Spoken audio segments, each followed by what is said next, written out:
Right guys, this is a little tip for people about removing the halter. Same with an English bridle if it's a thin webbed one. How this can be removed with the bit and bridle still on, and a lot of people really struggle and don't know how to do it, and I've even mentioned to people about how to do it and they don't seem to get it. So this is a little video just to show you how to remove the bridle, the halter with the bit all still in place and not even doing the neck strap. So that's what this is about. I'm going to explain it in a way that everyone will understand this. Now, benefits of having it underneath the bridle, there's quite a lot. You know, I tend to leave them under until I actually really start riding. I even go for rides sometimes with them under. You can leave the bridle all on, so you're all ready, you're all kitted up. You can tie the horse with it, with the bit in place and the reins in place. You can tie them with no problem. You can let them graze without keep knocking on their mouths. If you've done a lot of good work with the bit, you don't want to be pulling the bit when they're grazing. So there's a whole multitude of reasons. And the problem is if you put a halter over the top, it affects everything and the reins. So you're much better off with it underneath. One of the biggest pluses for having it underneath is if you've got a bad bitting horse who you're trying to help, so that you can use the halter to actually manipulate where the head is for actually putting the bridle on. So it's a real good thing for a bad bitting horse, and then simply take it off with it all in place. The problem is when you haven't got the halter on, you're trying to bit and get over the ears and everything. You've got nothing to manipulate, because I can manipulate with this halter where she is. So that's that. Now I'll show you. I'm going to show you a few times how to do it, and zoom in a bit so you can see exactly how to do it. Attention, girl. Thank you. Right. So simple as this. If you can get in, Tan. I'm going to take. Oh, before I do that, you just need to work on a cue for opening the mouth, which is, yeah, she's just opening that mouth to make it easier for me.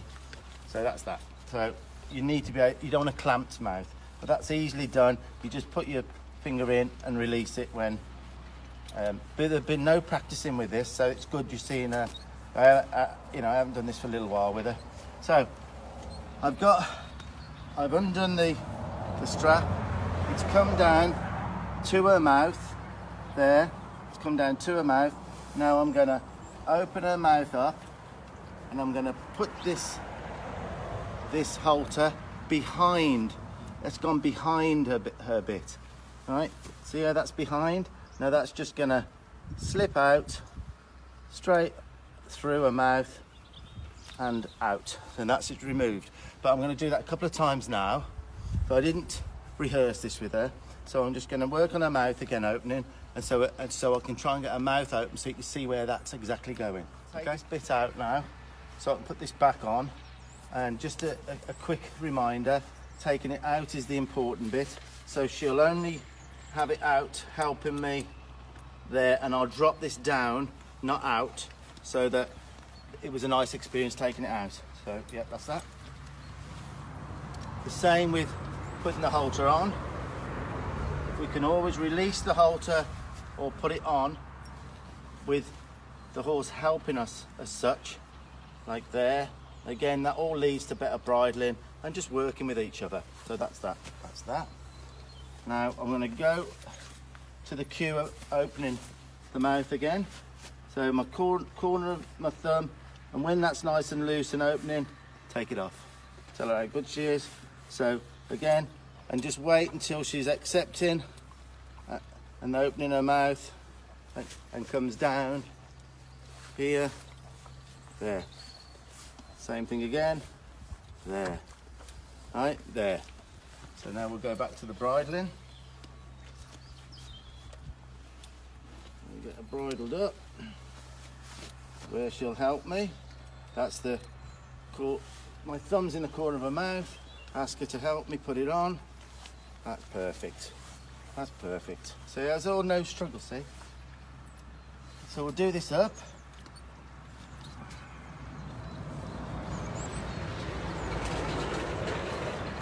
right? So it's all on properly. Now I'm going to go again, right? So just remove the halter as you would any halter and let that go down there. Now this is going to come under, down to the mouth, and this bit here goes behind it. There. Now it's behind and ready to come out now. So can you see, Tanya? It's behind the bit. The whole thing draws out. Look, behind the bit, and it's out. Okay? And I'm going to do it one more time. Try and do it a bit slower. Now I'm going to go slow as I can now, which you might think, what the hell? Because usually it's in and out. Once you get good at doing it, it's out quickly. Okay, so everything's in place. That comes off again.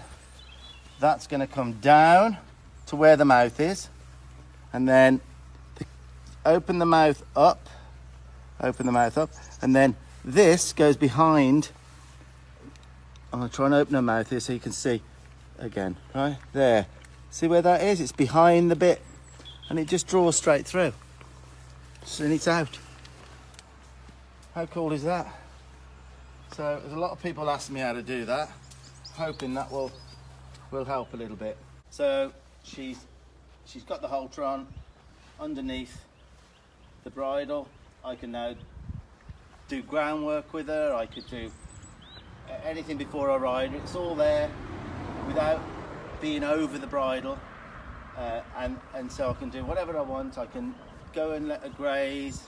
I could tie her up with that, no problem. So I'll tie her here. And then simply when I want to ride her, simple, I can just flip that out, job done.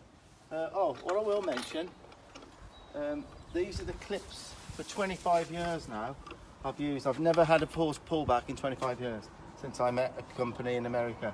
And one of my videos, I'll do a little tip video on these because they're absolutely awesome. You never have a horse pullback.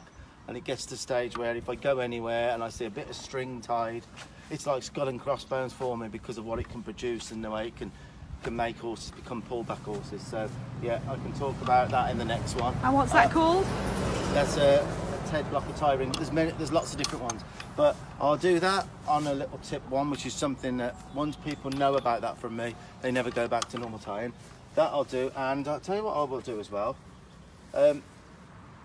With horses, it's really important with older horses, they start to get dip backs, and I've helped several horses. I'll just show you very quickly, but I'll have to explain in a tip video what to do. But if you look at the back there, and then pick the back up, this is how she was. The back was roughly like that 10 years ago. But that will start to come better, because I've got to the stage now where I'm going to start picking her back up a lot, but I'll explain how to get that done without the horse kicking out, but it starts to promote them to lift themselves more, and then we can use the legs with it as well. But that's another tip. Okay, today's tip, the main one, is this one. I get so many questions about little items like this, so I'll still be doing the videos where we go out and we help horses, and there's some riding issues coming up as well, which I think you'd be interested in. So I'll put in these little tip ones, which are short videos, and maybe if you've got any little tips you want me to look at yourselves, just comment on the page, and I'll just start doing a few. I've got a list of about 10 that people have been asking, so I'll deal with them, and then put your extra ones on. Yeah, any questions, just write in the comments below. Any questions, yeah, definitely. But I hope you enjoyed that one. This is a really good one to have. I couldn't do without that, especially with helping horses, because there's no way really of helping your horse to bridle the way I want them to bridle without having the halter on underneath. But you need to get it done after, because all horses can be this gentle and help you. So yeah, see you next time.